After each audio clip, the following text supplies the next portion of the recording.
Vamos lá, vamos começar? Bom dia a todos aí. Primeiramente eu queria agradecer a DIT mais uma vez por abrir espaço para a gente do jurídico poder falar no Adit Share. A gente já tem um espaço nosso que é o Adit Juris, né?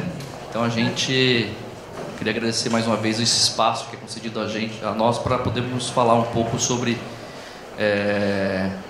propriedade compartilhada e timeshare dentro do Adit Share. Para quem não me conhece, meu nome é Rodrigo Matias, eu sou supervisor jurídico da RCI Brasil, estou há 1 ano e 2, 3 meses na RCI. Dentro do timeshare eu já trabalho já há mais ou menos 5 anos. Antes da RCI eu trabalhei numa empresa mexicana que vendia produtos de timeshare aqui no Brasil. Então já conheço um pouco sobre o nosso programa de férias aí, né, vamos assim dizer. Bom, ontem a gente teve aqui grandes palestrantes que falaram muito sobre inovação, tecnologia. A gente tem que modificar o nosso segmento, que pode ser que no futuro próximo as coisas possam se exaurir para o segmento de timeshare. E aí eu fiquei refletindo um pouco ontem e hoje e confesso que não cheguei a uma conclusão sobre esses temas de tecnologia. Por quê? Porque a gente está no Brasil. E aqui no Brasil a gente tem uma legislação que é um pouco devagar, não acompanha a tecnologia, não acompanha o segmento tecnológico que está sendo lançado aí. Então assim, as pessoas falaram que a gente tem que modificar, tem que inovar, isso depende. Porque hoje, só para a gente ter uma ideia, a gente está lançando a multipropriedade no Brasil e a gente está utilizando uma lei que é de 64. E a gente está colocando agora, tentando colocar em prática uma legislação para regulamentar o mercado. Então, não dá para a gente pensar muito em futuro tecnológico dentro do segmento do timeshare com uma legislação que a gente tem, né? Seja ela jurídica, seja ela no legislativo, né? A gente tem um congresso aí conturbado, que as leis demoram para serem postas no mercado, enfim, então não dá para você pensar muito nesse segmento de tecnologia e modificar muito o que já está sendo feito hoje. Eu acho assim, o que está sendo feito hoje, comercializado dentro do timeshare, está de bom tamanho, é o que a gente tem hoje, é o que a legislação permite, e eu acho que é o que dá para a gente fazer. Então, para quem está querendo começar no mercado, eu acho que ele deve seguir os programas e os serviços que já estão postos aí. Porque não dá para inovar muito. Então, assim, ontem, inclusive, o Juan falou uma coisa que eu achei muito interessante, até quero utilizar, parafraseando o que ele falou. A gente tem um produto do século XXI, né, pessoas que trabalham no mercado com o pensamento do século XX e a legislação do século XIX. Então é muito complicado. Então a gente tem que pensar muito nisso aí para poder segmentar e dar seguimento ao nosso serviço, nosso produto, né? Bom, feito esse contraponto aí, eu queria passar a palavra para os nossos palestrantes, né? A gente tem aqui hoje 3 grandes advogados no segmento de propriedade compartilhada. A Márcia Rezec, a doutora Dantes, do Grupo GR, o doutor Cláudio Camozzi, que eu acho que vão poder expor bastante para a gente sobre o nosso mercado, né? Então, o tema que nos foi dado foi soluções jurídicas da propriedade compartilhada. E eu refleti um pouco mais também sobre esse tema e pensei o seguinte: bom, soluções jurídicas, mas antes de ter a solução jurídica, a gente tem que ter um problema. Então, assim, eu queria que os nossos painelistas aqui, primeiro, se apresentassem, falassem um pouco sobre a sua experiência no mercado, falassem sobre os problemas que eles encontraram dentro da propriedade compartilhada e quais foram aí sim as soluções jurídicas encontradas para resolver esses problemas. A gente tem 2 mulheres aqui no nosso painel, então vou começar com as mulheres. Eu queria começar com a doutora Márcia. Por uma questão hierárquica, vamos dizer assim. Então, eu queria, Márcia, que você contasse um pouco para nós sobre a sua experiência dentro do mercado. Eu sei que você está há muitos anos no mercado. Quais foram os problemas que você encontrou, que você encontra hoje, quais são os problemas que você acha que vai encontrar no futuro, tá? E as soluções jurídicas para resolver esses problemas.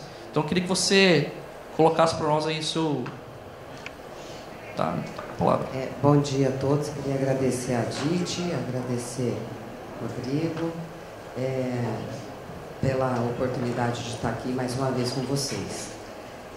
Felizmente eu sou uma pessoa bem resolvida com idade, então eu vou poder contar quando eu comecei a trabalhar com timeshare fracionado e coisas que eu pago. Eu ainda era estagiária de Direito quando pela primeira vez na vida me apareceu o timeshare. Foi no final dos anos 80 e aí naquela época não se tinha o timeshare. O que tinha de verdade era o fracionado. A gente chamava tudo de timeshare, punha tudo dentro do mesmo balaio. Mas, quando você olha, o que a gente tinha de verdade era o fracionado. Então, naquela época, um dos problemas de um cliente que o meu escritório atendia, o escritório onde eu trabalhava, depois me tornei sócia, atendia, era problema de cobrança da taxa de manutenção. Era um fracionado. Esse empreendimento ainda existe, é o IKEA em Campos do Jordão, um dos primeiros empreendimentos nessa modalidade que foi feito aqui no Brasil.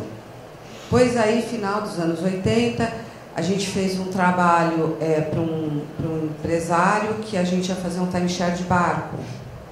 Mas aí veio a crise do governo Collor, o projeto estava pronto e acabou sendo represado e acabou depois não sendo lançado, por conta da crise que veio com o governo Collor. Aí também, já no começo dos anos 90, a gente assessorou um grupo estrangeiro que veio para fazer timeshare. Aí era timeshare mesmo, né? Era clube vacacional.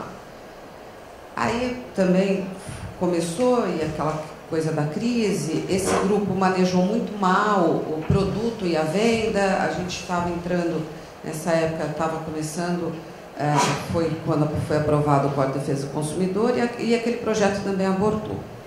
E a gente teve, e foi muito ruim, esse grupo, para quem a gente fez um trabalho, eu me lembro que um dia eu abri a Veja, no domingo de manhã, e eu não sabia se eu ria ou se eu chorava, porque era uma matéria sobre esse grupo. Naquela época era permitido fazer captação na rua, em São Paulo, então o ponto, ontem até uma das meninas colocou isso, o ponto de captação principal deles era a Avenida Brasil com a Avenida Rebouças. E ali, depois isso foi proibido em São Paulo, inclusive. E eu falo que eu fiquei alegre e triste porque tinha uma matéria descascando o grupo, mas eles diziam que o consumidor estava numa situação muito complicada por conta de um contrato muito bem feito, muito bem amarrado, e o contrato era meu. Então eu fiquei assim, eu não sabia para que lado eu achei que era bom, eu tinha feito um bom contrato, mas aquele contrato foi muito mal utilizado. E eu estou falando isso porque daqui a pouco eu volto nessa história dessa questão de contrato bem feito, mal utilizado. Aí depois a coisa andou, aí eu parei de atuar, me afastei, porque os negócios nesse mercado tinham ficado muito marcados de forma negativa com esse evento do começo dos anos 90. Quando foi em 2006, se não me engano, aí o Murilo, Beach Park, eu já prestava serviço para eles, eles vieram e propuseram, enfim, me contrataram para fazer o acompanhamento deles no lançamento do Vacation Club do Beach Park. No começo eu hei de dizer que eu fiquei meio... não foi algo que me trouxe uma grande alegria, porque eu tinha na minha memória aquilo que tinha acontecido no começo dos anos 90. Aí eu ainda falei, Murilo, você tem certeza? O Murilo falou, não, Aí eu falei, então tá, então já que assim a gente vamos fazer, e aí procurar fazer o melhor. Aí já tinha a deliberação da Embratur, então vamos tentar encaixar com a defesa do consumidor. E graças a Deus, felizmente, é um produto de super sucesso e que me honra muito trabalhar com o Beach Park e ter trabalhado nesse produto. Mas era clube vacacional. Aí, quando chegou, 3 anos depois, a Odebrecht tinha lá, queria fazer um fracionado em Quintas do Sauípe, lá num produto que ela tinha, e aí me contratou para desenvolver esse produto para eles. E aí foi quando eu fui desenvolver o produto, voltei ao fracionado, né?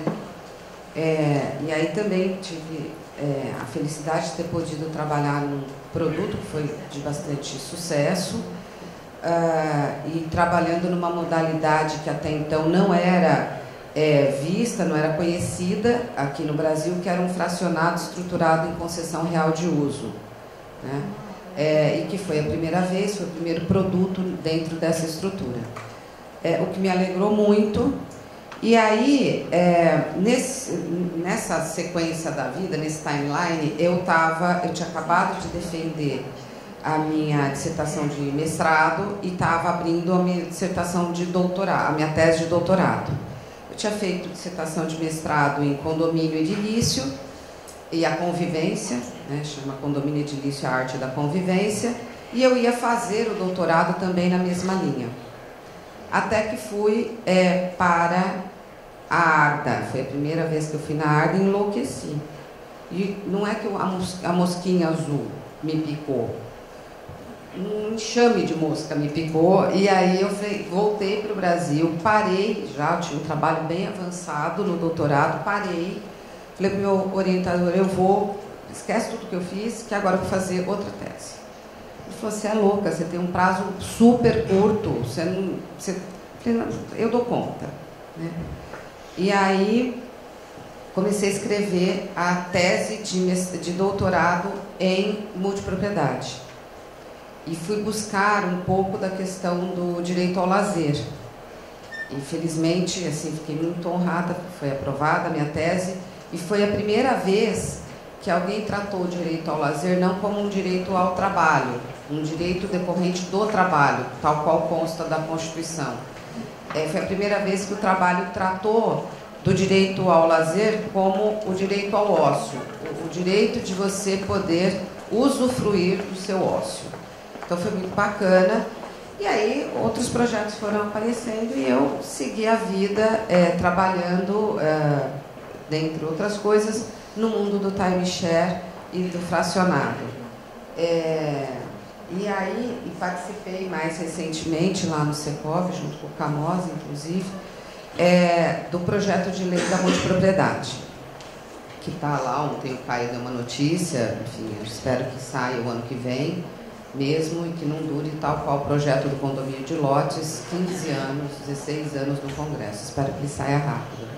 É um bom projeto, acho que vai ajudar muito o empreendedor, mas a gente tem que ter consciência de que não é a lei que vai resolver os nossos problemas, ela vai ajudar. Vou voltar à história do bom contrato. Não adianta a gente fazer, o jurídico fazer um bom contrato e a operação não operacionalizar bem o bom contrato, porque vai dar errado. Foi o que aconteceu no começo da década de 90. O contrato era bom, mas a forma como ele foi manejado foi muito ruim.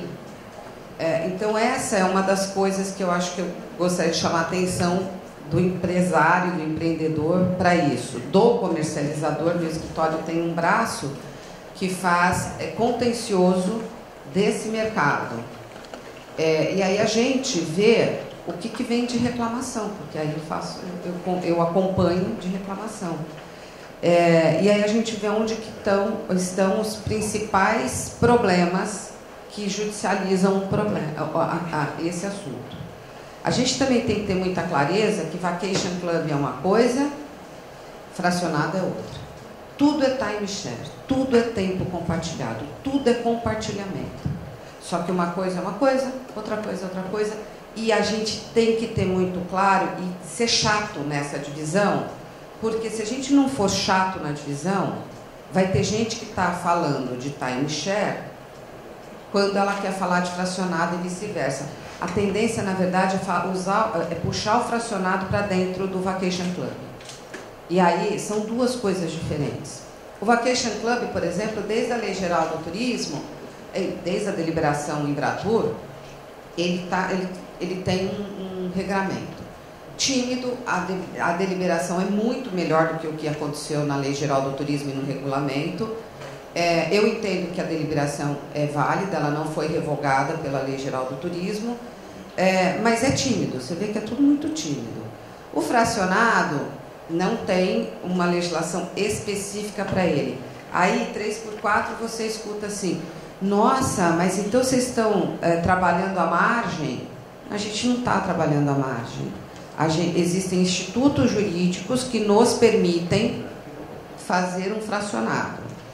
Aí, então, mas não é bom, né? Não, é bom. E eu vou dar o exemplo que eu dei no Aditijuris. Você compra uma roupa numa loja de departamento, eu uso tamanho P. Então eu vou lá, compro um tamanho P, ele vai me servir, eu vou usar até acabar aquela roupa. E certamente ela vai ter uma sobrinha para o lado de cá, às vezes uma puxadinha para o lado de cá, mas eu vou usar, a roupa está bem, está ótima para mim. E eu vou tocar a vida. Mas se eu for numa estilista e mandar fazer uma roupa para mim, ela vai ser muito mais perfeita. O caimento vai ser muito melhor para o meu corpo, porque ele foi feito para mim. Aquela roupa foi feita para mim. Então, essa questão da legislação, esse é um mito que às vezes as pessoas falam. Não tem legislação. Tem legislação. Ninguém está fazendo nada à margem da legalidade. O que pode não ter, e de fato a gente não tem, é uma legislação que tenha um caimento mais perfeito para o Instituto, que é essa que a gente está esperando hoje, né? Quando ontem eu vi numa das palestras, assim, a gente não tem mercado secundário. É verdade, a gente não tem mercado secundário. A gente não tem mercado secundário defracionado. O Vacation Club nem é da natureza dele, então, mercado secundário. Mas a gente não tem, como os Estados Unidos não tem mercado secundário. E eu acho que aquele empreendedor, especialmente aquele comercializador, que decidir se dedicar ao mercado secundário, ele terá uma highway pela frente.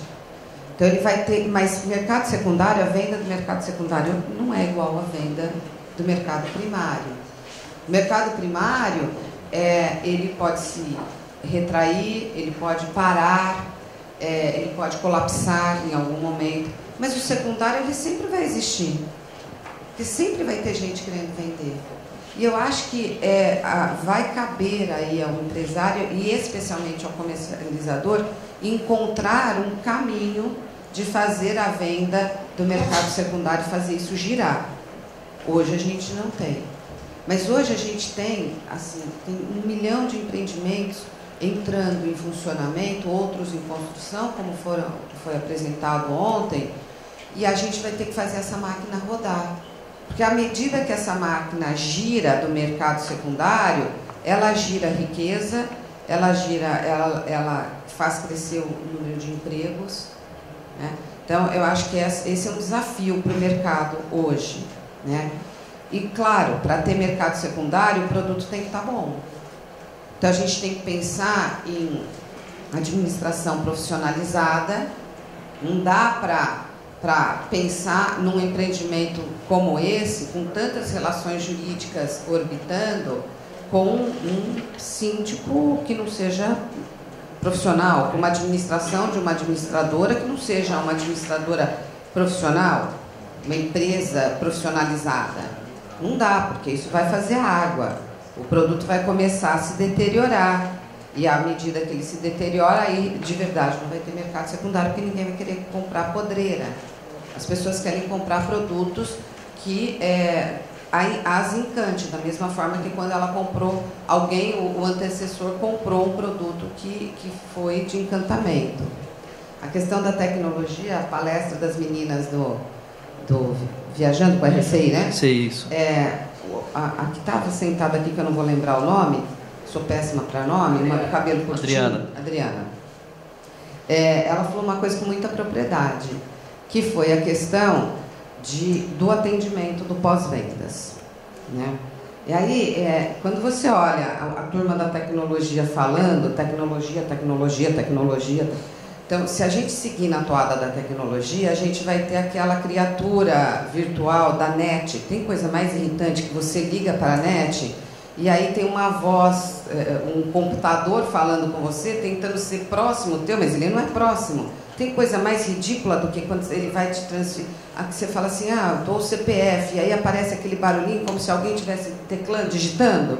Aquilo é ridículo. Não é aquilo que a gente quer, né? Você está falando com a máquina. Será que alguém acha que não está falando com a máquina no século XXI? Claro que está falando com a máquina, né? Ou a Gol, com aquela voz da Cissa Guimarães, falando, oi, tudo bem? Ai, que prazer. Não, não é isso. É um negócio ridículo, frio e ridículo. E ontem, a menina do Viajando com a RCI, ela fala isso. Ela fala, você quer se sentir acolhido quando você liga. Só que se você for usar a tecnologia para uma possível eficiência, você não tem o acolhimento. Você precisa ter gente, e gente bem treinada. Então, eu acredito que esse é o desafio do mercado. Eu busco a tecnologia por uma eventual eficiência ou redução de custo, porque certamente é mais barato, não vai ter problema trabalhista, o robô não vai te acionar na Justiça do Trabalho. Não sei, né? Daqui a pouco, com inteligência artificial, daqui a pouco a gente vai ter a vara especializada dos robôs na Justiça do Trabalho, mas, enfim, você não vai ter isso. Mas aí como é que você concilia, né, esse acolhimento, que é uma coisa pessoal, com esta eficiência ou com a mitigação de despesas, de custos, com uma máquina falando por trás. Então, acho que esse é um pouco desse pano de fundo que a gente tem, que são desafios que a gente vai enfrentar. Ontem o Felipe falou na abertura, e eu achei muito apropriado. Tem muita gente nova entrando no mercado, e assim, é um mercado que ele é rentável, óbvio, ele dá bons resultados financeiros, se dá muito trabalho. E aí, assim, a gente não tem almoço de graça. E aí, esse empresário, ele tem que ter consciência disso. Ele tem que ter consciência que ele está recebendo, mas ele vai ter que construir, ele vai ter que entregar, ele vai ter que entregar bem, ele tem que entregar no prazo, e ele tem que fazer a máquina rodar. Ele é responsável por pôr esta máquina em pé, em plenas condições de funcionamento. Se daqui 10 anos a coisa escangalhou, aí ele não... Mas se ele montar uma boa estrutura de contrato, especialmente de convenção de condomínio, não dá para fazer cachorro louco mais, gente. A expressão, não sei quem conhece, a gente lá no escritório usa muito essa expressão do cachorro louco, que é quando o empresário chega uma semana antes do lançamento do empreendimento e fala, meu alvará de funcionamento de construção está saindo. Construção, aprovação, depende do município. Está saindo. Então, manda a brasa, tasca o pau aí numa convenção de condomínio e corre com isso para poder, daqui 2, 3 dias, apresentar no registro de imóveis. Isso não dá mais. Se o jurídico não... ou então contratar assessores, que nem advogados muitas vezes são, cartorários, pessoal do paralegal, que vai, não, te faço uma convenção baratinho. Gente, a gente está pensando em universos de 10, 11 mil pessoas. Você pega um empreendimento com 5 mil frações, 10 mil frações, olha o universo, isso é maior que a minha cidade. Vou usar também, vou roubar o exemplo que eu dei no Adit Juros. A minha cidade tem 6 mil habitantes. Parece que agora cresceu, assim, um crescimento exponencial para 7. Mas, se não for 6, são 7 mil habitantes. É uma cidade, ela tem uma lei orgânica, ela tem um prefeito, ela tem uma câmara, é uma cidade. Quando você pensa no empreendimento que vendeu, sei lá, 5, 6, 10 mil cotas, Olha a quantidade, olha o universo de pessoas, olha o universo de interesses e de relações pessoais e jurídicas que ali estão orbitando. Não dá para fazer uma convenção de condomínio no cachorro louco. Não dá para fazer uma convenção de condomínio pegando a do vizinho, que parece que deu certo. O jurídico ele vai ter que entrar antes. E eu não estou falando isso por uma reserva de mercado, não, longe disso. Eu estou falando isso para que a gente possa ter bons produtos, ter um mercado confiável. Porque quando a gente tem bom produto e mercado confiável, a gente tem menos apurrinhação do Ministério Público, que quando não tem o que fazer, bate no incorporador. A gente vai ter menos problemas com o PROCON, que acha que esse produto é um produto engana cliente, menos problemas com o judiciário, que inclusive vai começar a aprender melhor o que é timeshare e o que é fracionado. E vai respeitar mais o mercado. O Rodrigo teve, até foi junto lá com a turma do meu escritório, um juiz que falou que era uma enganação, no meio de uma audiência. Olha, gente, o juiz falou que o produto era uma enganação no meio de uma audiência. Meu, São Paulo, né? Uma vara de São Paulo. São Paulo. A gente, outro dia, uma advogada do meu escritório chegou no PROCON, que era uma reclamação de PROCON. O que aconteceu? Vocês de novo aqui?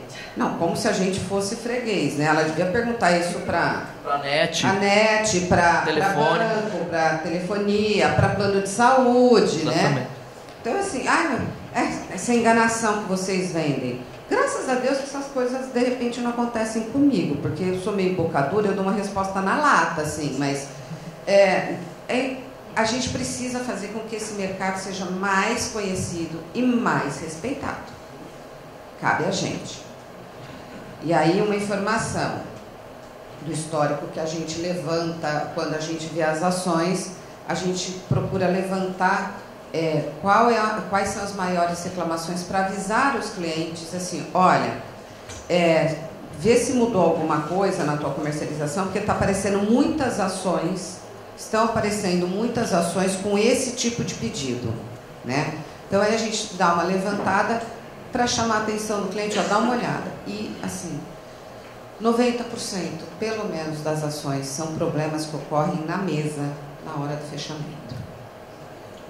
Então eu sei que vocês investem em treinamento, mas isso é um recado para o comercializador.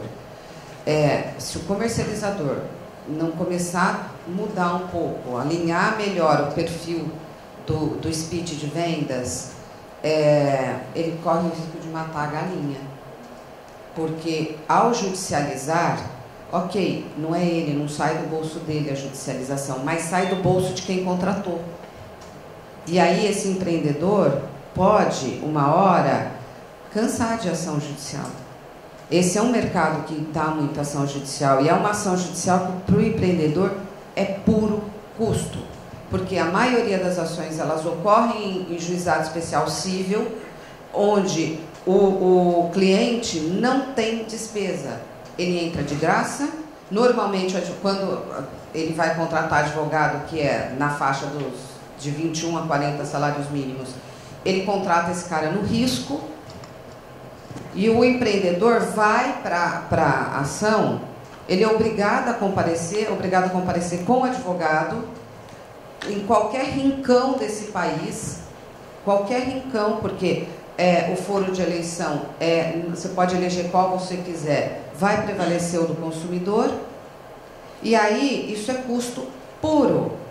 Custo puro. Ainda que esse empreendedor ganhe esta ação, ele vai ter despesas com o advogado, ele vai ter a despesa do traslado, ele vai ter a despesa da hospedagem, é pura despesa. Então a gente precisa refinar melhor o discurso, não é uma crítica, gente, é um alerta. Tem excepcionais comercializadores, mas a gente tem que estar com isso no radar constantemente, porque mais de 90% das ações, pelo menos as que batem no meu escritório, eu atendo algumas empresas, não é só uma, a hora que você levanta o que está acontecendo, é problema de mesa. Então, e um pouco no pós-venda, quando o pós-venda tenta demais segurar alguém que quer ir embora. Ele perde muito tempo na manutenção. Então, acho que assim, de começo, não sei se eu estourei o prazo. Não, tá perfeito, Márcia, obrigado. Depois a gente volta com as perguntas no final, tá? Vou passar a palavra agora para a doutora Danitza, que é uma advogada do Grupo GR, está 18 anos no grupo já, né? Vai fazer 18 anos. Que coisa. E tem uma vasta experiência com a multipropriedade, então acho que ela tem bastante coisa a passar para a gente e está com a palavra. Ela entrou como jovem aprendiz. Tá? Só para deixar claro isso. Ela era jovem. É verdade. Quase. Se não tivesse iniciado a carreira muito cedo, de trabalho, aos 14 anos, realmente teria entrado como jovem aprendiz no Grupo GR, do qual eu tenho muito orgulho de falar que realmente foi uma escola, é uma escola, e a gente, tudo que a Márcia colocou eu ratifico, porque o advogado corporativo, como diz o Rodrigo, ele vai realmente do preventivo até o contencioso, a gente vai do céu ao inferno muito rápido. Então, porque fechar um negócio é muito bom, né? E também dar solução, a solução para os problemas também é só conhecimento, mas realmente é uma montanha russa. Então, assim, meu nome é Danitza, eu trabalho lá na construtora desde os meus 19 para 20 anos, também não tenho problema com idade, graças a Deus, fiz 37 anos essa semana e com muito orgulho falo do Grupo GR que realmente me trouxe essa possibilidade de, além do administrativo, ter sido gerente administrativo, depois que eu ingressei na universidade, fiz o curso de Direito e aí pós-graduações e especialidade na área, tanto da parte societária como de incorporação, me trouxe até aqui e que graças a Deus só tenho aprendido, agora mais ainda com a minha companheira Márcia, amiga já, de, assim, o multipropriedade, realmente, ele é tudo isso que a Márcia falou.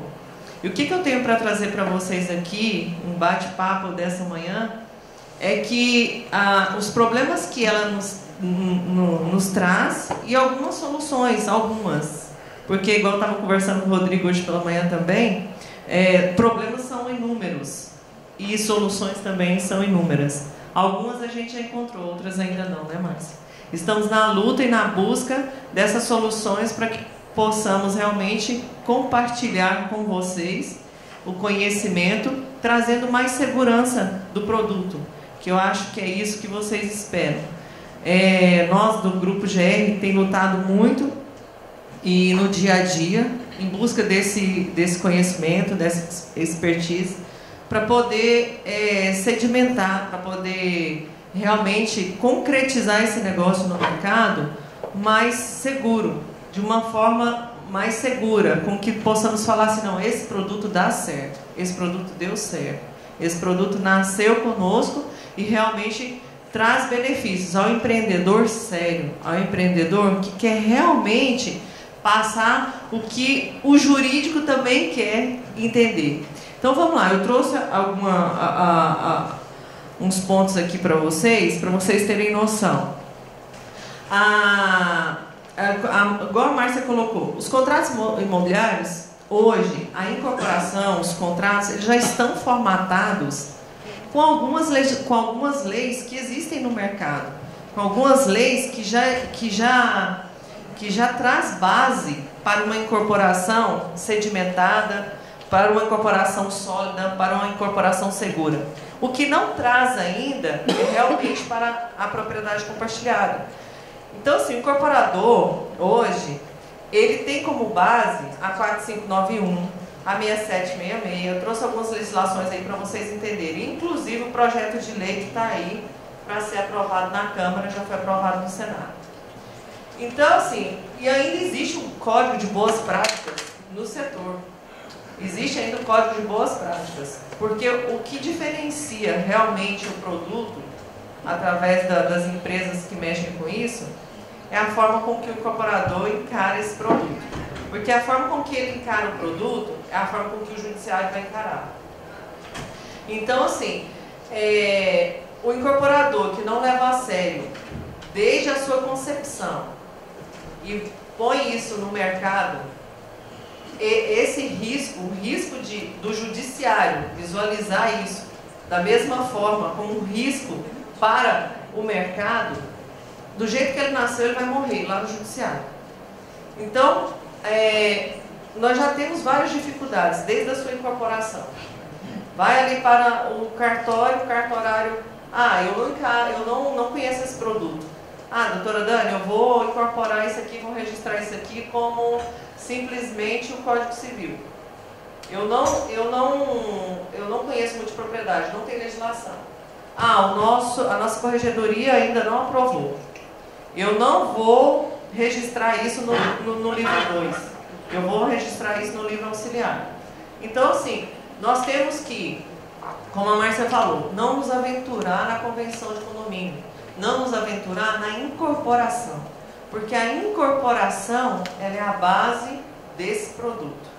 Da forma com que ela é feita, e ontem até, a hora que acho que a Elisete falou aqui, nossa senhora, eu cheguei lá e vi o projeto e falei, muda tudo. É mais ou menos assim o incorporador. Por quê? Ele tem um olhar empreendedor. Ele quer ver o resultado disso. Só que o judiciário também quer ver o resultado disso. Ele também quer ver o resultado disso. Só que o judiciário não tem a prática, diferente do empreendedor. O empreendedor ele tem a prática de mercado. O judiciário só tem a legislação. E quando o judiciário não tem a legislação aprovada, como não temos ainda a 104/2017, ele tem a de incorporação, ele tem o do consumidor, ele vai visualizar o quê? Ele vai visualizar essa briga. Então, assim, é sempre uma briga do incorporador com o judiciário. E o judiciário tende, nós temos que perceber, eu sempre falo isso, que nós temos que perceber que o juiz, ele é consumidor. Ele pode nunca ter sido um empreendedor e nunca será, talvez, mas ele é um consumidor. Então ele bate os olhos e vê como consumidor. Assim como o cartorário. O cartorário, apesar de conhecer as leis de registro público, de conhecer a lei de incorporação, a lei que traz base para ele poder atender aquele pedido do empreendedor e talvez até visualizar um resultado aí financeiro em quantidade de registro, porque isso vai mudar também para o registro, isso traz também um aspecto positivo em relação ao financeiro, em relação aos registros que vão acontecer ali no local. Ele também tem como essa insegurança. Ele fala, peraí, mas eu tenho a 4591, eu tenho a lei de registro público, eu tenho a de parcelamento do solo, eu tenho a de turismo, que pode sedimentar esse documento seu. Porque agora, os cartorários, além da incorporação, eles também estão visualizando o quê? O contrato de compra e venda. Que antes a gente anexava como minuta ali, apesar de exigir uma obrigatoriedade da apresentação, mas eles estão analisando o instrumento. Então, se o instrumento fere o Código de Defesa do Consumidor, para ele não será aprovado.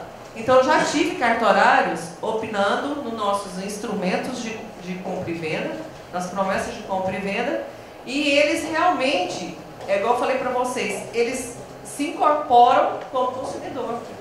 E ali ele vê, não, isso aqui não vai dar certo. E são essas nuances, são esses problemas que a gente vai encontrando desde a concepção do produto, desde o empreendimento. E aí, vem-se uma pergunta. Alguns regimes que já existem hoje podem facilitar na solução disso? Pode, nós temos aí, inclusive foi agora pelo Celso Russumano, né, o projeto aprovado aí, agora segue para o Senado. E justamente daquilo que eu defendo também nos outros painéis que eu já participei, sempre falo, o patrimônio de afetação é realmente uma segurança para o incorporador e para o consumidor. Porque isso nasceu do problema da ICOD, alguns outros problemas que nós tivemos aí na estrutura de incorporação dentro do nosso país. E esse regime facilita, dá uma segurança maior, Mas é só isso? Não é só isso. Eu falei, são vários problemas e várias soluções. Algumas nós já encontramos, outras nós ainda estamos em busca das soluções. E o que pode realmente contribuir, eu ainda acho um pouco temerário e oneroso, mas seria uma facilidade para o produto, é a alienação fiduciária. Eu já tenho discutido isso com o cartorário, inclusive tem projetos nossos que têm essa possibilidade. Não obrigatória, mas facultativa, de fazer essa alienação fiduciária.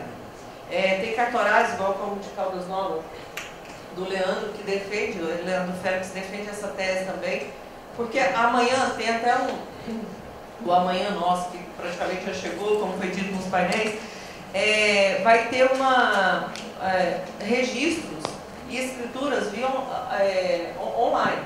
Então isso facilita. A gente está na presença do cartorário, a gente está com o comprador e a gente está com o vendedor. Por quê? O produto multipropriedade, para sedimentar por meio de escritura pública no ato da venda, é meio complicado.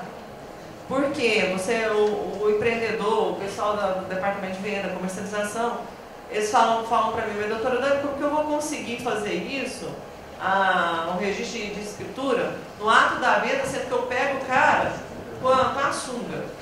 Então ele mal está com a identidade dele, quem dirá com os documentos necessários para o registro público, né?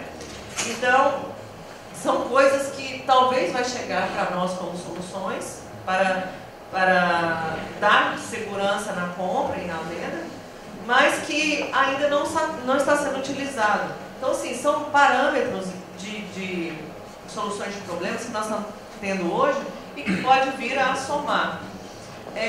Porque essa é a briga, o judiciário e o adquirente. Qual que é o problema do adquirente? Vou falar bem pela Adriana, viajando pela RCI.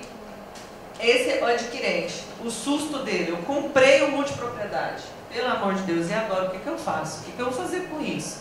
Eu podia ter ido pelo Airbnb, eu podia ter ido por consultado outra forma de viajar e não precisava ter adquirido uma multipropriedade.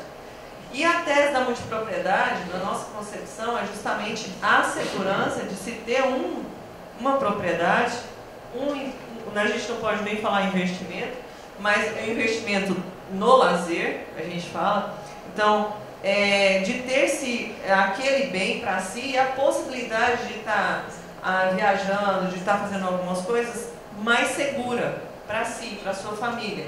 Porque o timeshare, a diferença dele para o multipropriedade é justamente isso. O timeshare tem tempo, né? Então, a multipropriedade não, é seu, até quando você não queira mais. E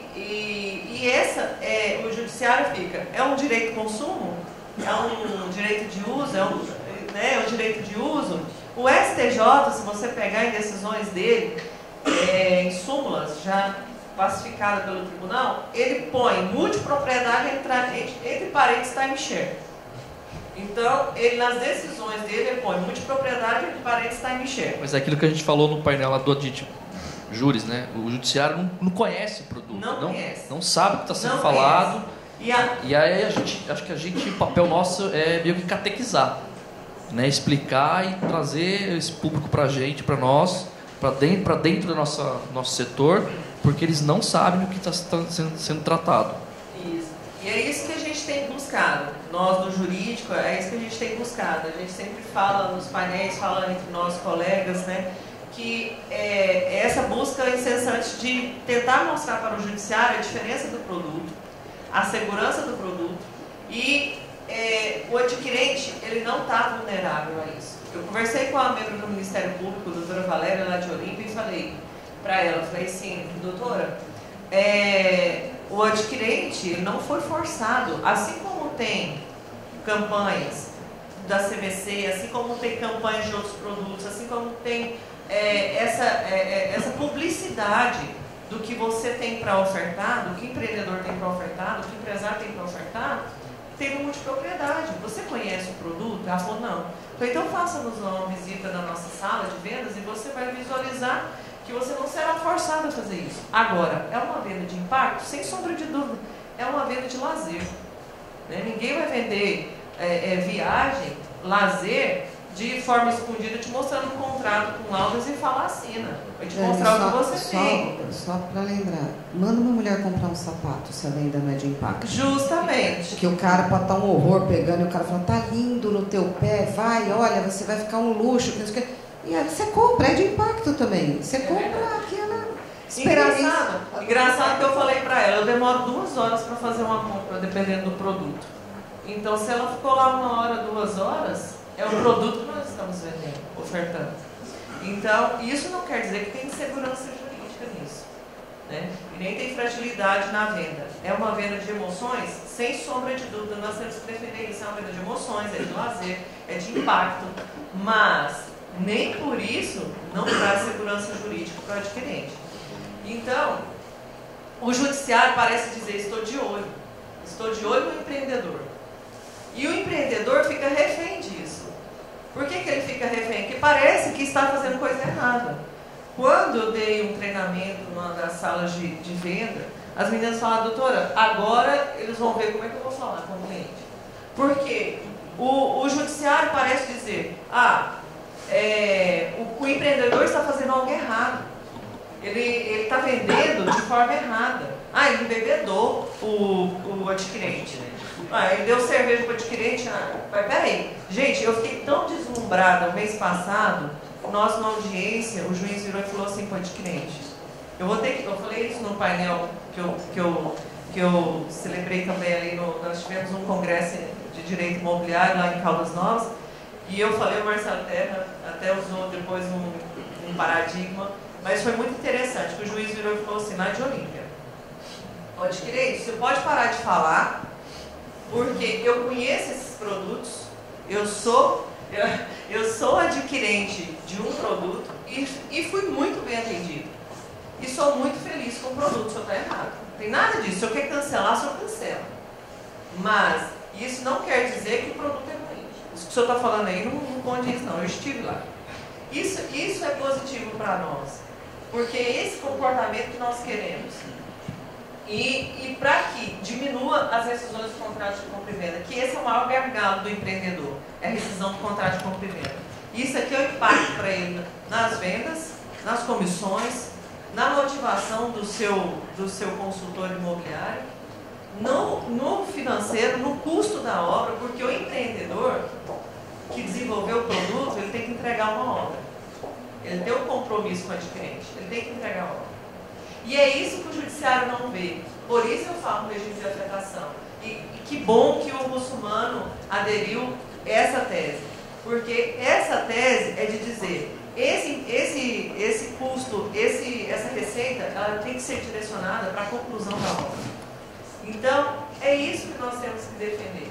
Um contrato bem feito, uma convenção bem feita, para ela ser bem utilizada pelo empreendedor e pelo adquirente. Porque o adquirente também tem respaldo ali com as cláusulas. É porque ele não conhece.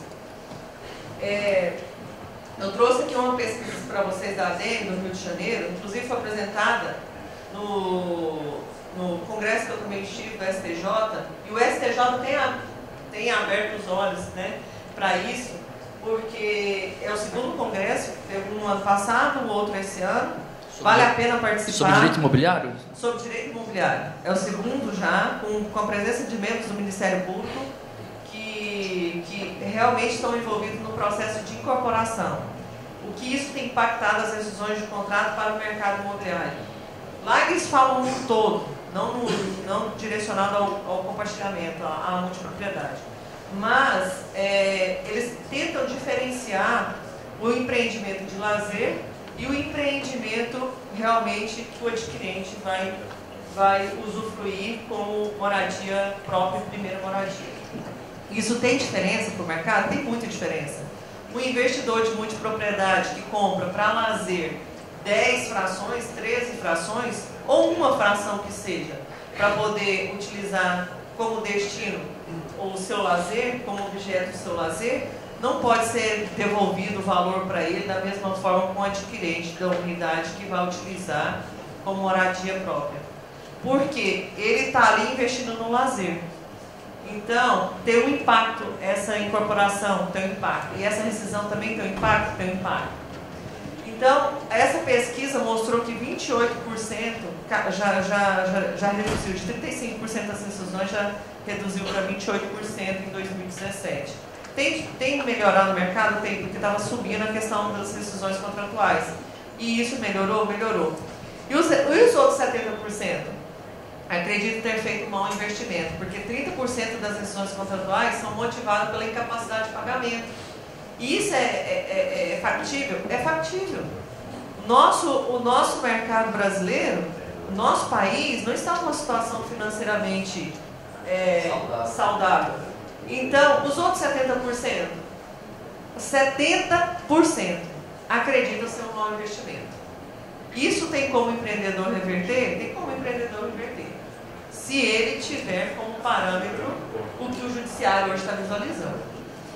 Então, no atual cenário jurídico, o incorporador poderá vir a desistir do investimento da propriedade compartilhada? Então, essa é a pergunta que vocês têm que se fazer. Porque é difícil para o empreendedor, colocando todas essas nuances que a gente está colocando nos painéis, nesse maravilhoso congresso, né, que a gente sempre celebra com esse pensamento de poder colaborar com o empreendedor, nessa visão de realmente não desistir do empreendimento e acreditar nesse regime. Então, assim, a resposta é não. Então, assim, vocês não desistam. Se repensar que a força da tecnologia no direito judiciário chegou a passos lentos, mas chegou, vocês também vão ter essa sedimentação, essa segurança maior. Por quê? O que é preciso observar? Que o processo eletrônico também chegou. O que for visto ali na sala pode ser atuado na sala como compra e venda de impacto, pode chegar no judiciário em 2 tempos. Ao sair da sala já está no judiciário. Porque os processos são também eletrônicos. As coisas também evoluíram. O judiciário também evoluiu.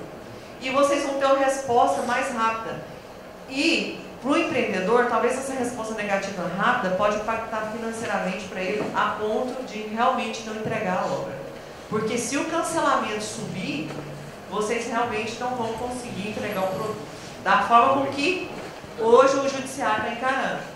Porque se o judiciário está encarando uma rescisão de contrato com a retenção de 90%, a retenção de 10%, a devolução de 90%, corrigido, aplicado 1% de correção, e além de a devolução ser corrigida acompanhado de juros, é à vista, você tem que tirar do seu empreendimento que está afetado, que você tem um compromisso de entregar com prazo fixo, você realmente não consegue entregar. E aí você realmente não consegue ficar no mercado.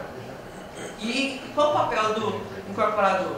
É transparência na informação, adequação na legislação que você já tem e acompanhar o projeto de lei que está aí, muito bem elaborado, com a presença dos nossos 2 amigos aqui e em destaque no mercado, e que realmente conseguiu abordar todas as nuances para trazer para o judiciário aquilo que ele está necessitando.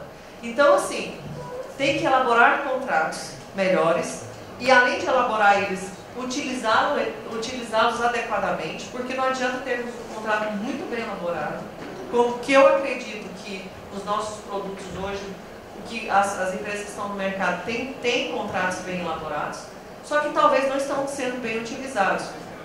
A exemplo que eu posso falar para vocês, no nosso contrato de compra e venda, não tem previsão de devolução de importância em 7 dias.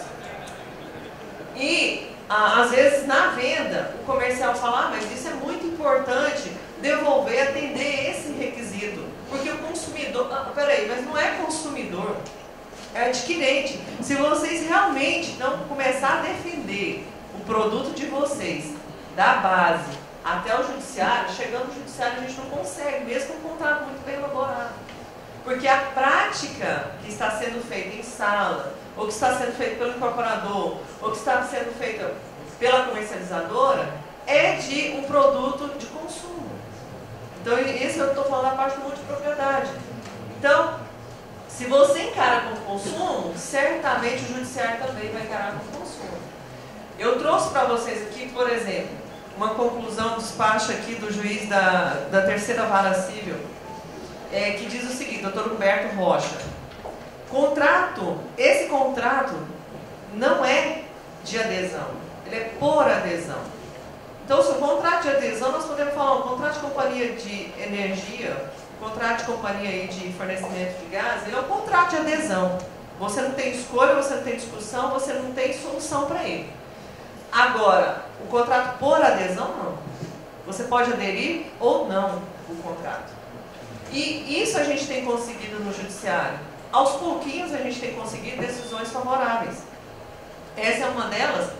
A outra olha o que o juiz fala. Tribunal de Justiça de São Paulo, doutor Aldo Guilherme. Ora, se assinou-se um documento com esse teor, me parece estranho o acesso ao Poder Judiciário. O cara que assinou um distrato, já celebrou o distrato, já resolveu o problema com a incorporadora, e aí ingressa no Judiciário após ter distratado, após ter assinado um instrumento. Então, assim, a gente tem tido... Dizendo que foi coagido, né? Exatamente, por exemplo, tem que foi coagido a fazer uma coisa e não é assim que as coisas acontecem. Então a gente tem que começar a defender o produto da base, desde a incorporação. Olharmos como incorporadores, como empreendedores, um produto que é viável, que é aceitável no mercado. Porque se você mesmo não aceitar o produto, ontem como foi feita a pergunta, se você mesmo não aceitar o produto, se você mesmo não aderir ao produto, certamente o seu cliente não vai aderir. Você vai ofertar para a sua família ou para o seu melhor amigo aquilo que nem você quer como aquisição. Então essa é uma pergunta que eu faço. Então a gente tem que investir no produto como realmente um produto que seja viável para todos, inclusive para você. Outra decisão aqui, que o juiz não entende ser aplicável ao artigo 49 do Código de Defesa do Consumidor, que é a devolução da importância paga nos 7 dias, né? O sinal. E a gente tem defendido a questão da arras, do sinal, da comissão de corretagem. Se isso estiver bem explícito, se isso não tiver em entrelinhas, se isso não tiver oculto dentro do contrato de compra e venda, certamente o judiciário vai olhar. Mas você também tem que apontar isso. Se você não conseguir apontar isso, se o cara, no exemplo desse anterior do distrato, o cara junta que um consultor imobiliário facultou a ele a devolução dos 7 dias, a desistência do produto em 7 dias, o judiciário vai falar, acato. Por quê? Lembrando, o judiciário também é consumidor. E se você trata o seu adquirente como consumidor, e não de adquirente de propriedade, e não um investidor em lazer, então certamente é assim que ele será visto. Quais os objetivos de tudo isso? A segurança jurídica, evitar prejuízo até entregar a obra e, consequentemente, consolidar o produto no mercado. Um cliente satisfeito, assim como foi colocado pelas meninas. Obrigada e espero ter falado. Muito obrigado, doutora. Foi sensacional. Doutor Cláudio, está com a palavra. Você que também é um grande especialista na área de multipropriedade, tem vários projetos lá em região de Caldas, né? Então, queria que você passasse para nós aí o seu conhecimento aí. Vamos lá. Bom dia, pessoal. Só para eu adequar o meu discurso para você, me ajuda a entender aqui. Quantos de nós aqui somos empreendedores? Levanta a mão, turma de empreendedor. Tá. Quantos são jurídico? Ok. Quantos temos aqui comercializadores? Tá. Ok. Vamos lá. Uma coisa importante de trabalharmos, deixa eu me apresentar um pouquinho. Nosso escritório é um dos escritórios precursores dessa nova fase que existe aí de multipropriedade imobiliária. São mais de 100 mil contratos que a gente tem trabalhado ao longo de alguns anos. Temos empreendimentos que a gente trabalha e atua em Caldas Novas, em Olímpia, em Gramado, na Bahia, no Espírito Santo e alguns outros que a gente não pode comentar por agora, mas já estamos organizando de atuar. E dentro desse período, muita coisa aconteceu. E se forem perguntar, Cláudio, com o que é que você trabalha? O nosso escritório tem uma postura um pouquinho diferente, um enfoque um pouquinho diferente. Você vai me perguntar, eu vou te responder que é com alavancagem empresarial estruturada. Então é uma coisa de organizar algo para o empreendedor. E a palestra hoje nós vamos trabalhar em cima disso. Tá? Existem 3 formas de você aumentar a receita da tua empresa, isso é universal, não existe uma quarta forma. Ou você aumenta a quantidade de clientes que adquirem de você, ou você vai aumentar o preço ou o ticket daquilo que a pessoa adquire de você, ou você vai aumentar ou diminuir, né? Na verdade, você vai aumentar a quantidade de vezes que essa pessoa compra de você. E quando você interpola os 3, você consegue ter resultados que começam a ficar um pouco mais exponenciais. E é exatamente nesse cenário que surgiu a multipropriedade no Brasil. Ressurgiu. Porque tinha-se um imóvel, ele tem uma ociosidade, em função dessa ociosidade, precisava aumentar a quantidade de pessoas que poderiam fazer o mix de compras da empresa em específico. Então, você acaba criando uma exponencialidade. Essa exponencialidade é algo fantástico, porque ela te coloca mais dinheiro no seu bolso. Mas ela é algo fantástico, ela te coloca mais problemas para você resolver no nosso bolso também, né? Então, esses problemas você tem que sacar e começar a resolvê-los um por um. E para você ter sucesso nessa área, soluções que possam ser realmente direcionadas para isso, é importante você entender como que você pode alavancar o seu negócio. Então eu vou dar uma volta e aí a gente vai dar um mergulho nessa parte jurídica também, tá? Para você alavancar o teu negócio, você precisa prestar atenção em alguns cenários que são extremamente relevantes. O cenário número 1 é a forma que você vai obter recursos, ou quais os recursos você tem para que você possa alavancar os resultados estruturados positivamente do seu negócio. Você pode usar dinheiro de outras pessoas, você pode usar tempo de outras pessoas, você pode usar esforço de outras pessoas, fracassos de outras pessoas, sucesso de outras pessoas, ideias de outras pessoas e conhecimento de outras pessoas. Se você for fazer isso com o seu, você não alavanca. Você não, nessa existência da sua vida, nessa existência que nós temos, a gente não consegue ter tudo isso. Então, por que a multipropriedade, por que o timeshare, por que essa economia nova, que não é tão nova, mas ela está muito pujante nesse momento, ela faz uma diferença muito grande nas nossas vidas atualmente e está dando esse impacto no mercado, porque a gente consegue alavancar em diversos cenários. Então a gente tinha um agrupamento de pessoas que são muito habilidosos na parte de venda de timeshare, são muito profissionais, que já vinham organizando essa estrutura há muitos anos, e esse know-how foi transportado para a multipropriedade. Nós temos um agrupamento de pessoas que são muito bons na parte de incorporação imobiliária, na parte de estruturação de negócios imobiliários, e esse know-how foi transportado para a multipropriedade imobiliária. Nós temos um agrupamento de pessoas que têm potencial turístico e etc., e foi trazido para esse cenário também. Então, a alavancagem desse setor, ela vem de uma convergência de fatores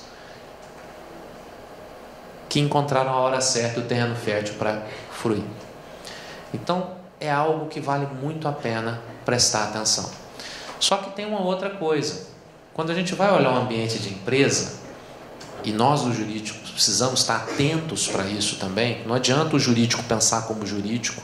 O jurídico ele precisa pensar como empreendedor e traduzir isso para o juridiquês para evitar que o empreendedor se machuque e evitar que as consequências do empreendedor atuando não sejam ruins também. Seu objetivo é fazer com que a coisa flua. Mas para isso você tem que ir lá na frente, voltar, traduzir do empreendedorês para o juridiquês e fazer a coisa fluir. E vice-versa.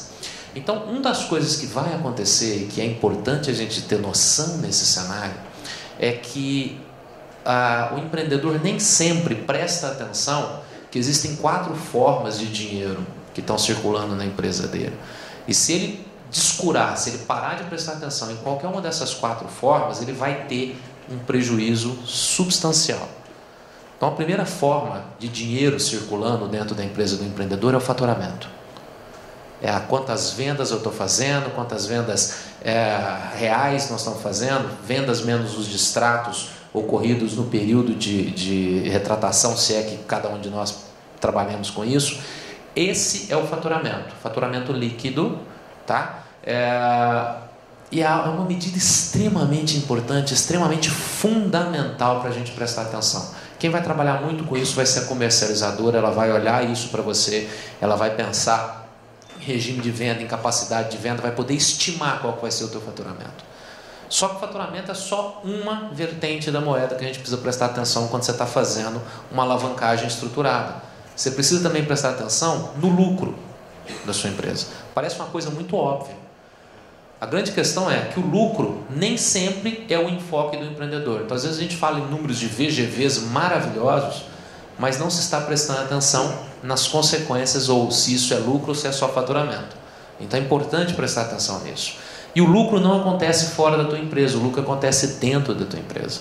O lucro acontece na margem que você tem, que é o delta, a diferença que existe entre o preço que você está fazendo e aquilo que você está retendo.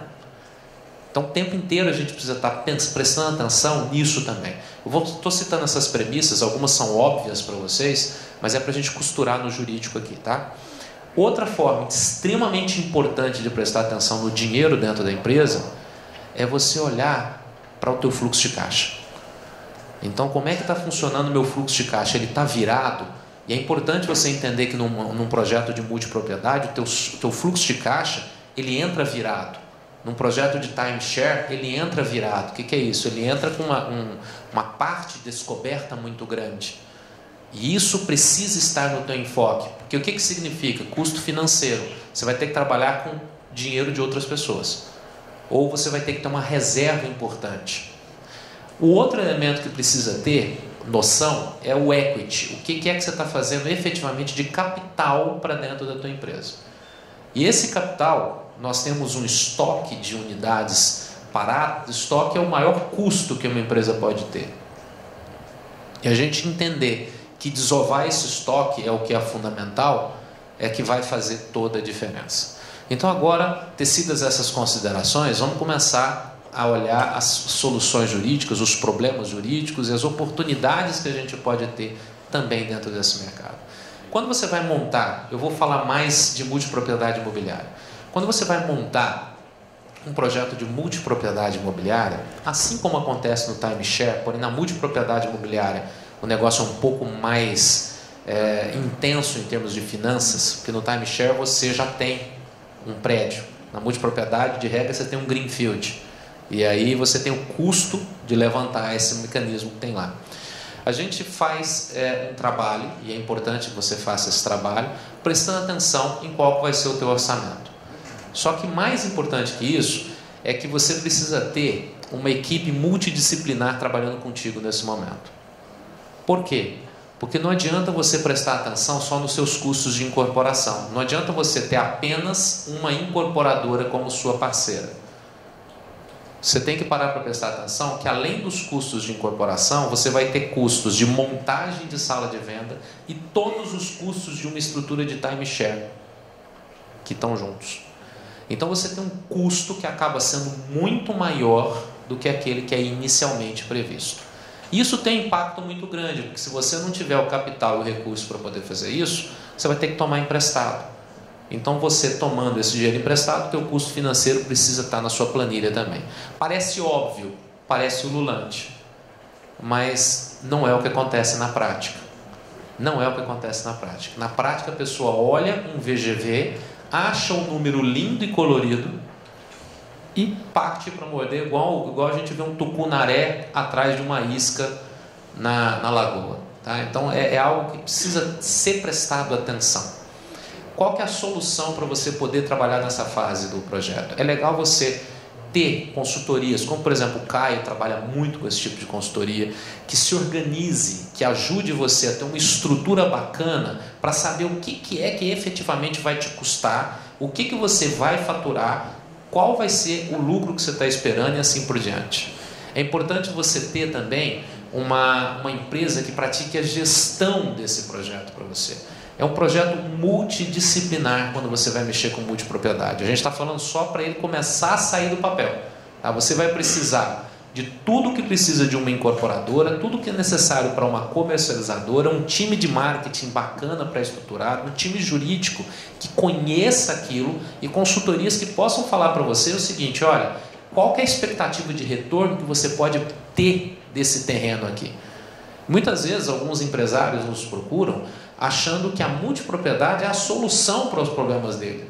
Porém, o imóvel está num ambiente onde praticamente não é um destino turístico, não tem nenhuma âncora e o empreendimento dele não tem força para aquilo. Se esse cara, nesse contexto, resolver fazer uma multipropriedade, chances são de que ele aumente o buraco da própria cova, porque ele vai ter que injetar dinheiro para a equipe de timeshare, equipe de comercialização, perdão, e não vai conseguir ter o retorno na velocidade que ele espera. Então, é legal a gente já começar a parar para prestar atenção no projeto desde o seu nascedouro. É importante você ter uma gestora que vá fazer a alocação.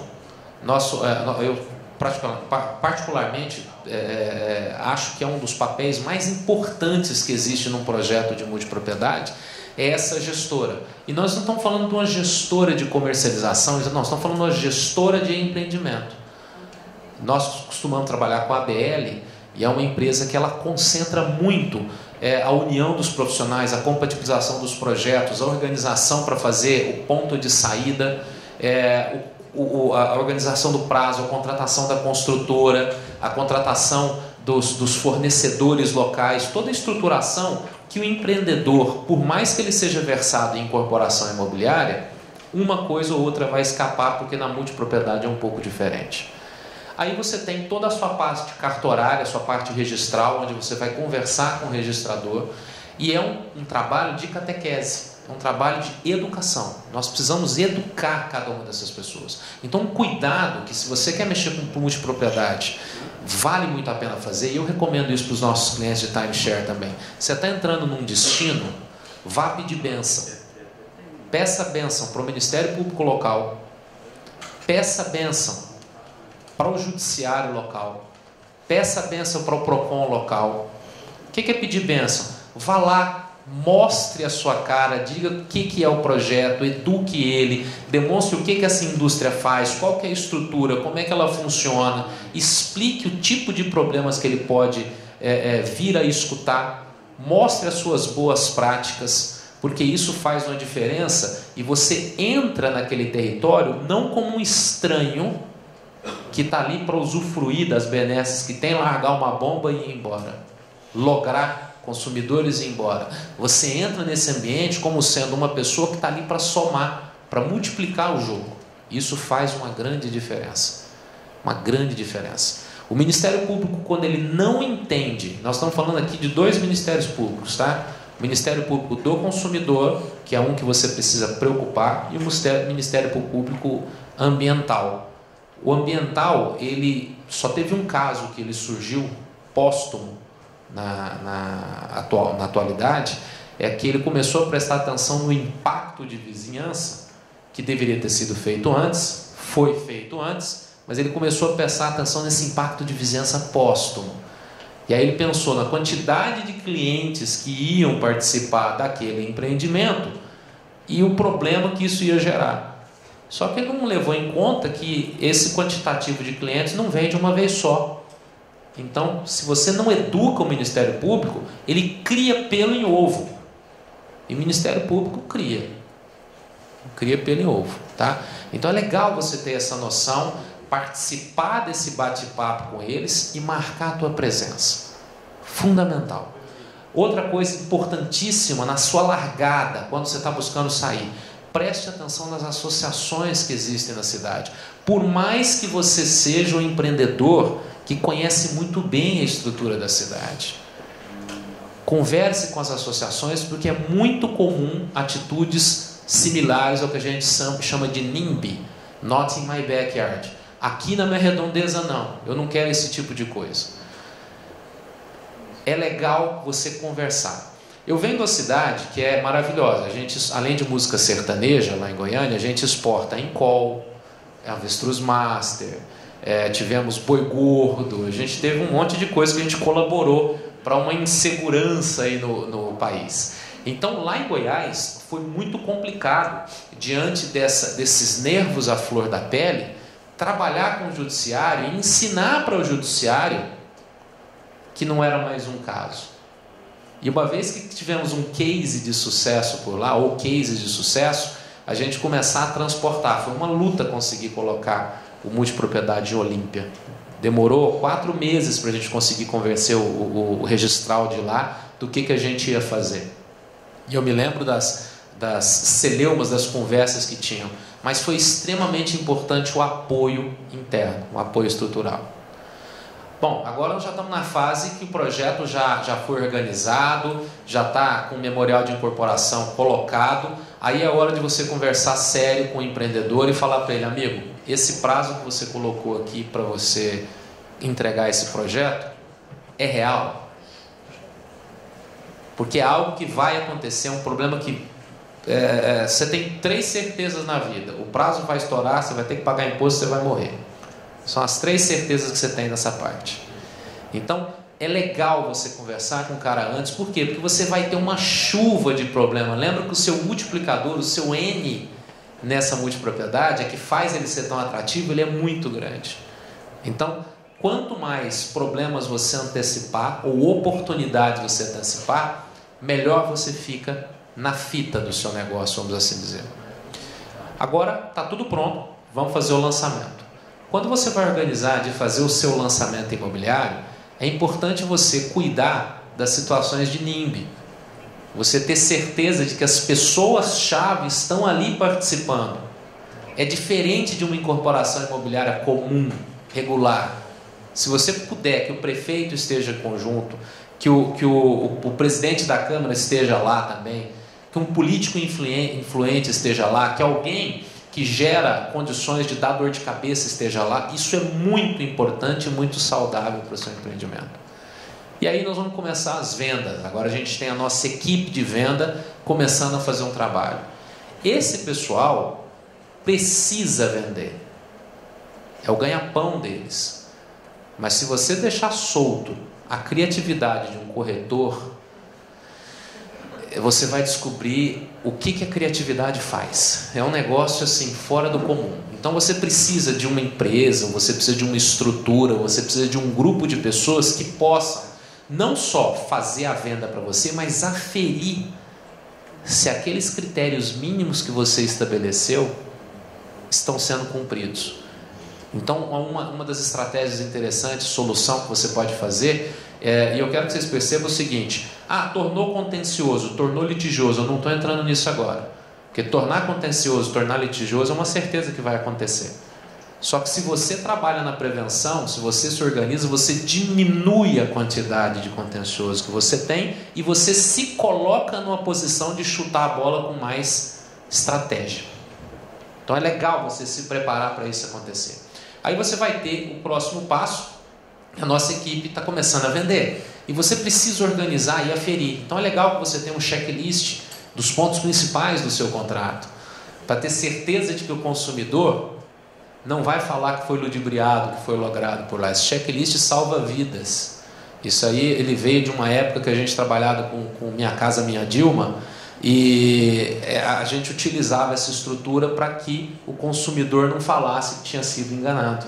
Então o checklist é muito importante, dos tópicos principais. Você previne um monte de problema. E aqui você vai prevenir um outro que é uma sombra que está no nosso mercado, que é a CVM.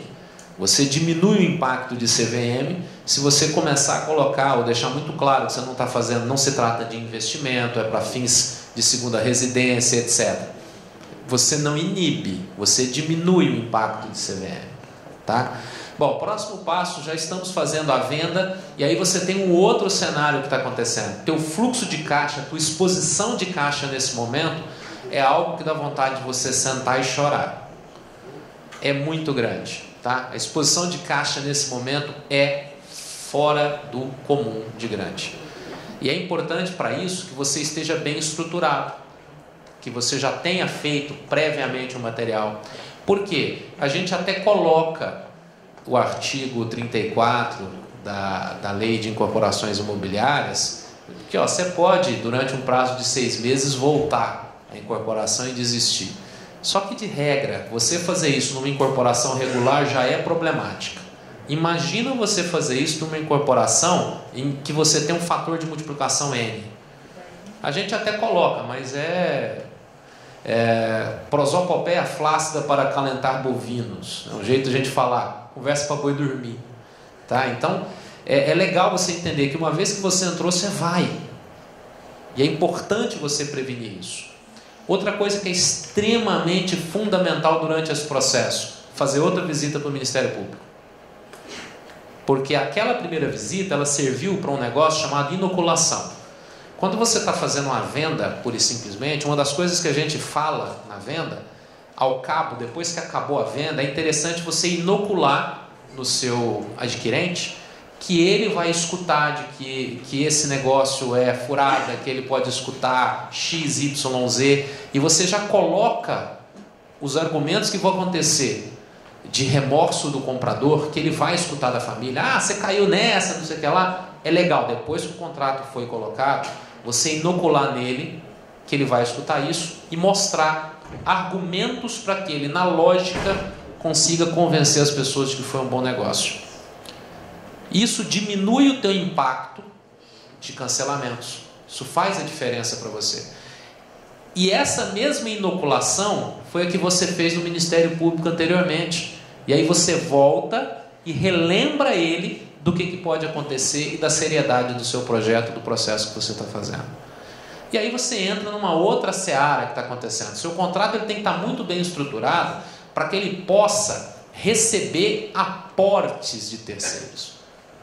Que é uma novidade que nós conseguimos fomentar no mercado. E aí foi difícil, foi muita sola de sapato do Charles, foi muita sola de sapato do Marcos Freitas, foi muita sola de sapato de algumas pessoas do grupo também, na Avenida Paulista, e nos centros nervosos de São Paulo e Rio de Janeiro, até conseguir ensinar para a turma que tinha dinheiro que esse negócio precisava ser olhado com outros olhos.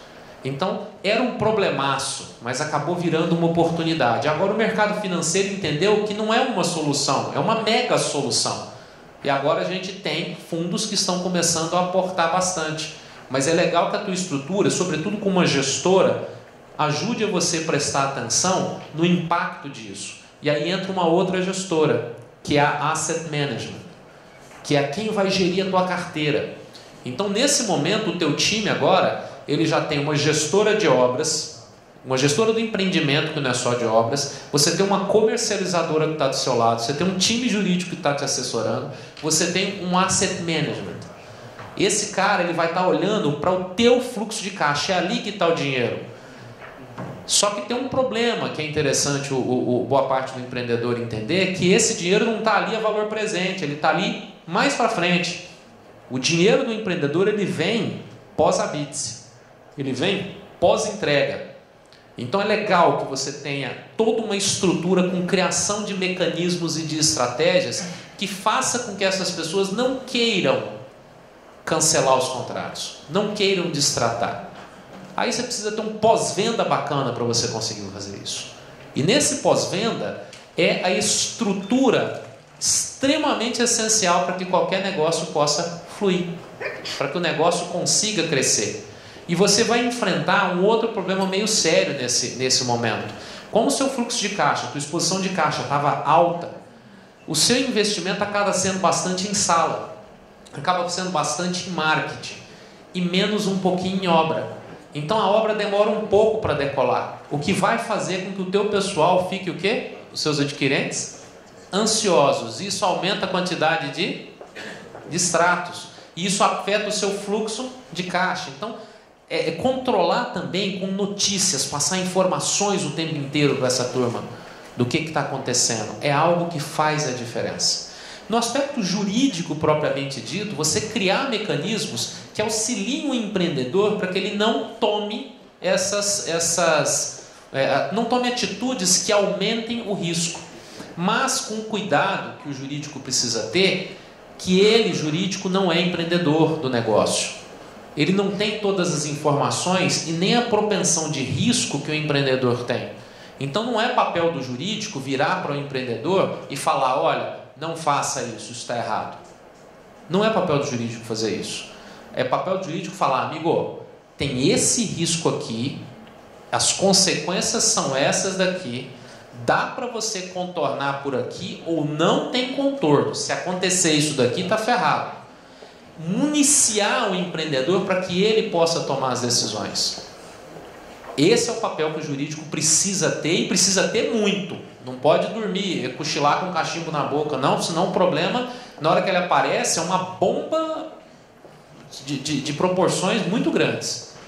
Tá? E é prestar atenção na estruturação de um contrato, que ele tenha previsão para alienação fiduciária. Nós estamos fazendo alienação fiduciária em alguns projetos nossos. É muito interessante. É interessante também que você preste atenção nos movimentos classistas que estão acontecendo, para você estar antenado com o que a CVM está organizando e fazendo no nosso setor. É extremamente importante que você preste atenção também nos movimentos econômicos locais e demonstre o tempo inteiro o impacto positivo que o teu negócio está fazendo por lá. E nesse papel o jurídico pode te auxiliar também, entrando com você nas reuniões, participando e ajudando na tradução do juridiquês. O teu contencioso tem que ser muito bom. Você ganha dinheiro no fluxo de caixa, lembra que a gente estava conversando no começo? É uma forma de ganhar dinheiro. Então, o dinheiro que você não devolve fazendo uma política cordista muito grande e você mantém no fluxo de caixa da tua empresa, rolando essa dívida no Banco Judiciário SA com 1%, uma taxa de juros que é inigualável. Ainda que essa dívida vá vencer, você vai ter que pagar. Você mantém uma estrutura de fluxo de caixa para o teu empreendedor, que é importante. Então você precisa estar antenado nesses 4 jogos que o empreendedor vai estar jogando. Você precisa antenar no faturamento, para que o faturamento não caia e para que ele tenha oxigenação e não seja parado. Você precisa prestar atenção no lucro desse cara. E esse lucro está no momento em que ele não tem gastos excessivos, ele não tem problemas que sejam inesperados, ele não tem nada que vá morder uma parcela muito grande daquilo que ele vem montando. Você precisa prestar atenção no fluxo de caixa dele, criar estratégias junto com ele, seja estratégias de contenção judicializada, seja estratégias de contenção estruturada, e participar dando força, dando argumentos para a turma dele de cobrança, dando argumentos para a turma dele de contenção, para que ele possa fazer um trabalho bacana. Às vezes você precisa segurar processos que você sabe que você vai perder. O empreendedor também sabe. Só que você não perde, você está ganhando. Por quê? Porque aquele dinheiro está lá dentro da obra, está girando, está trabalhando a favor do empreendedor, com uma taxa de juros que o Banco Judiciário SA fornece, e isso aí dá resultados interessantes para ele no fluxo de caixa. E aí é importante você prestar atenção também no equity dele. Porque o equity do cara que mexe com multipropriedade não está no estoque de imóvel. Ali está o caixão. Ali está o caixão. E aí é o momento em que você vai precisar de uma empresa chamada administradora. E essa administradora é que vai fazer a diferença. Porque é ela quem vai gerir o dinheiro que está entrando no bolso do cara. Que vai fazer com que ele não tenha uma massiva devolução de dinheiro. Se hoje estourar uma notícia muito ruim no Brasil, muito ruim num banco, fecha-se o banco. Por quê? Porque se todo mundo que tem dinheiro em banco tirar o dinheiro de um banco, ele vai quebrar. Porque o banco ele trabalha com uma razão que é um pouco maior do que a gente está acostumado. Não é 1 para 1. Se ocorrer uma hecatombe, vamos assim dizer, cesse o fluxo de entrada e as pessoas peçam devolução de dinheiro sem que o jurídico esteja do teu lado, dificultando, embarreirando saída, adivinha o que acontece com a empresa também. Então é uma peça-chave e é fundamental a gente fazer.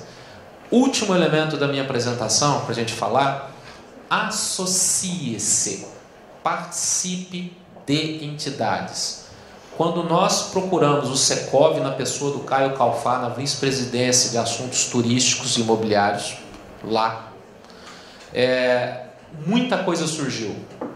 A gente teve a oportunidade de ser coautor do projeto de lei junto com Márcia, com Terra, e outros players de mercado que está caminhando hoje. Ele começou como PL 54, agora está com o PLS 54, agora é o PL 10.278 de 2018, que está na Câmara. O Caio, o Guilherme, o Flávio Amari, estivemos todos lá essa semana agora passada, conversando, fazendo a sustentação desse projeto lá na Câmara dos Deputados, com um viés positivo de mudar. O grupo, o poder associativo está juntando, somando forças para que a coisa possa fluir. Então fazer o projeto andar, esse projeto, você não tem noção de onde esse projeto está mudando. Ele vai alterar Código Civil. Fazer uma alteração de Código Civil substancial na forma como se enxerga a propriedade é muito difícil. E está andando num jeito e numa velocidade que só quando a força do empreendedor associado ingressa é que a gente consegue fazer a diferença. E tudo isso surgiu a partir da ADIT. A gente veio para a ADIT, nos filiamos para a ADIT, fomos atrás do Caio, nos filiamos ao Secov. E a sugestão o poder do grupo é que faz a diferença.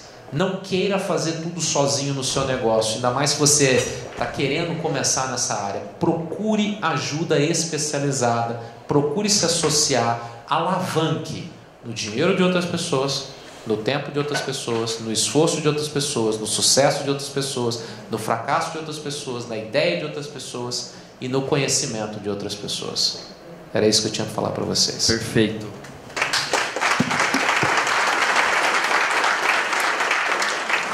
Vamos partir para as perguntas agora. Tem bastante pergunta aqui no aplicativo. Vou fazer a primeira, que eu acho que é direcionada mais a mim. Como fica a divisão da responsabilidade civil entre quem vende o produto e a RCI? Bom, o que eu costumo dizer, quem vende o produto é quem recebe todo o dinheiro, quem recebe todo o valor, né? A gente, a RCI, é uma empresa intercambiadora e a gente é um benefício agregado ao produto principal. Então, assim, pelo Código de Defesa do Consumidor, a gente sabe que existe a responsabilidade solidária. Para mim é uma excrescência total, mas enfim, está aí. E a gente conta com nossos parceiros pela boa-fé objetiva dos contratos que a gente tem entre os parceiros, né? Então, assim, se existe uma responsabilidade solidária, se o pedido de devolução do contrato simplesmente devolva-se com o valor que eu paguei, porque eu não utilizei, não quero utilizar, a responsabilidade é do empreendedor que vendeu. Então, todo o dinheiro tem que ser, ainda que ele ingresse no judiciário, e o judiciário dê como ganho de causa ao autor e devolva solidariamente, quem tem que responder por isso é o empreendedor. Se existe alguma responsabilidade por parte da RCI na utilização, obviamente que a RCI assume sua parte, sua cota à parte. A gente sempre fez isso, a Márcia, nossa advogada externa, está aqui para dizer isso. A gente responde no que diz respeito à responsabilidade pelo dano moral. Então, eu acho que tem que ter uma parceria, um equilíbrio entre as partes. Então, a responsabilidade por ser solidária, mas assim, se quem recebeu todo o dinheiro foi o empreendedor que tem que responder. Uma outra pergunta aqui. Produção, posso fazer 3 perguntas aqui rapidinho? Porque senão fica ruim. Uma outra pergunta aqui que está entre as mais pedidas em um ambiente transparente, seria bom gravar as transações nas salas de venda para resguardar o empreendedor? Olha, poder pode, se você tem que pedir autorização, convém pedir autorização, informar que está sendo gravado, e aí depois você poder usar até como uma prova. O problema é que hoje, em processo digital, a gente vai ter que ver um pouco como é que é o humor do juiz e da vara para receber uma gravação. Posso contar um case aqui, Márcia? Pode, Nosso claro. caso lá, assim, do Enotel, inclusive. Recentemente a gente teve uma ação em que foi no juizado especial do Ipiranga e que o autor estava pleiteando vício de consentimento, tá? Basicamente era isso, vício de consentimento. E aí chegou na hora lá, eu perguntei pro advogado do Enotel que estava lá se tinha acordo, ele falou que não. Eu até tinha conversado com a Rebeca antes também sobre o caso. Eu falei, Rebeca, esse caso aqui vamos pro pau, porque não dá para fazer acordo, porque, é conversa fiada. E aí chegou lá, ela falou assim, olha, eu tenho aqui uma gravação, eu queria que fosse juntado aos autos. E aí o advogado da parte contrária ficou meio assim, tudo bem. E aí a juíza escutou. E foi muito interessante porque foi feito um checklist de 7 minutos com um casal que estava em sala, em mesa, e ele foi fazendo as perguntas, seu CPF, nome, endereço, ele foi respondendo, o senhor concorda com isso? Sim, concordo. O senhor concorda que está recebendo contrato assim, assado? Sim, concordo. Enfim, no final, a juíza falou assim, doutora, doutor, a senhora tem certeza que quer continuar com a ação? Porque aqui é vício de consentimento, e a gente ouviu aqui a gravação, o senhor quer sair lá fora e conversar com o seu cliente? E aí ela saiu, conversou com o cliente e voltaram, nós vamos desistir da ação. Então assim, resolve. Pelo menos eu, na prática, vi que resolve. Resolve, eu acho só... resolve bastante. A questão é que quando você tem em processo digital que juntar, tem juiz que não aceita, diz que não tem o equipamento para ouvir. Então, assim, é sempre bom ter. Eu, particularmente... Se vai ser usado, quer dizer, se a gente vai conseguir usar... são outros 500, gente. Quando você imagina que tem ação, nós defendemos uma ação em Tum-Tum, no Maranhão. Existe esse lugar. Você acha que o juiz de Tum-Tum, no Maranhão, vai recepcionar? É muito difícil isso, mas eu acho que é o tipo de coisa que, se a gente puder ter, isso sempre é uma prova que vai ajudar bastante. Eu vou numa vertente um pouco contrária. Não deixaria de jeito nenhum pelas consequências em outras áreas que a gente pode ter. Você não pode olhar, às vezes você quer proteger, eu chamo de cobertor curto, você quer proteger o pé, você descobre a cabeça. Quer proteger a cabeça, você descobre o pé. Então você tem uma parte trabalhista ali que você tem que prestar atenção, você tem uma parte de consumidor, você tem algumas outras coisas, e não dá para você fracionar a prova. Então, uma vez que você tem o vídeo, você tem o áudio, você vai ter que usar ele inteiro. E nem sempre aquilo vai ser interessante. E se você tiver, você tem que apresentar. Ou então criar a desculpa de que naquele momento, mágica e misteriosamente, teu servidor deu pau e aquele arquivo sumiu. Então, é complicado. Diante do que Márcia citou, que talvez não dê certo de usar, e que é muito provável, no nosso grupo eu não deixo, não. Mais uma para finalizar aqui, tá, gente? Quais as maiores dificuldades que vocês ainda não tiveram soluções eficazes, tanto no timeshare quanto no fracionado? Tem 4 pontos aí no fracionado que são importantes. A gente consegue contornar, mas são os pontos do Código Civil, que por exemplo, o pacto de indivisão é quinquenal, significa que a pessoa pode pedir, depois de 5 anos, que o imóvel seja colocado em asta pública. Aí você consegue contornar com algumas estratégias jurídicas que são eficientes para isso, mas não está resolvido. Você tem que ficar contornando, igual a menininha do prato chinês. O outro ponto que você vai ter é o direito de preferência. É algo que acontece com muita frequência. Outra situação é o tamanho que fica o registro do livro 2, se não for trabalhado com fichas auxiliares, como o que a gente está buscando em São Paulo e está no nosso projeto de lei. Então tem uma série de coisinhas que são contornadas, mas a gente precisa estar atento. Também direito de voto. Direito de voto, inadimplência. Direito de representação, né? Porque a gente, da forma que tem hoje, em cada unidade autônoma é formado um condomínio voluntário, então eu tenho um condomínio edilício de base, e para quem opera com multipropriedade em regime de condomínio voluntário, em cada unidade autônoma é formado um condomínio voluntário. Então, como é que faz essa representação? Eu acho isso um gargalo. A questão da divisibilidade da cota, né? A cota, a gente só sabe que a gente começa, sei lá, num projeto de 13 frações por unidade, a gente só sabe que a gente começa com 13. Mas no dia seguinte a gente já não sabe mais se tem 13 cotas. Porque aquela cota, aquele 13 avos, se um adquirente falecer, aquela cota começa a entrar num processo de desintegração para o fracionamento, usando o termo para combinar, como dizem lá, pauernar. Então ele vai diminuindo. Então, se eu tiver 5 herdeiros, aquele 1/13 vai ser dividido em 5. Então, ainda que tenha regra de que aquilo vai ter que mantém, não aumenta, continua sendo, sei lá, 4 semanas por ano e assim por diante, o que vai acontecer é que para o direito de preferência, por exemplo, eu não vou dar a preferência para um, eu tenho que dar preferência para aqueles 5. E aquilo vai tendo crescimento exponencial, tem um problema de controle de gestão, de administração, porque aquilo vai ficando muito perdido, né? As pessoas não vão atualizando seu cadastro. Então, isso é um problema que a lei procura resolver, dizendo que a cota que começa com 1/13, 1/ qualquer coisa, ela não, em razão da sucessão, ela não vai se partindo. Ela, ainda que se crie um condomínio voluntário na cota, aquela cota sempre será 1/13, ela não vai se fragmentar. Um outro problema que a lei está tentando suprir também é que o direito de renúncia à propriedade. Pela legislação brasileira, você pode renunciar à sua propriedade.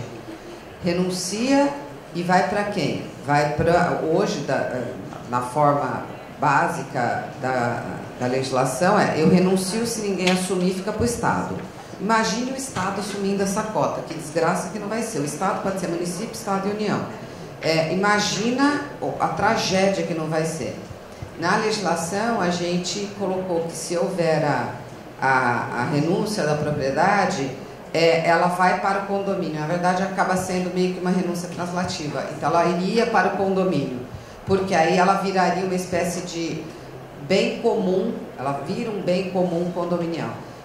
Então, assim, isso, algumas questões a gente, em passando a legislação, a gente vai conseguir superar, outras a gente vai ter uma certa dificuldade.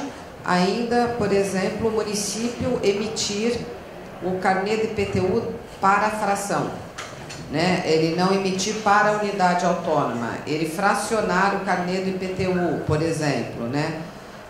O judiciário já está aceitando, e aí a lei também prevê isso, que eu, multiproprietário, que ficar inadimplente, eu sou cobrado individualmente. O Judiciário do Estado de São Paulo levou 15 anos para aceitar cobrar individualmente e não cobrar do todo. Então, assim, algumas questões e outras, gente, vão aparecer, né? Só uma coisinha, uma coisa que eu me lembrei enquanto você estava falando, quando você vende multipropriedade, você não vende só o imóvel, você vende um imóvel recheado.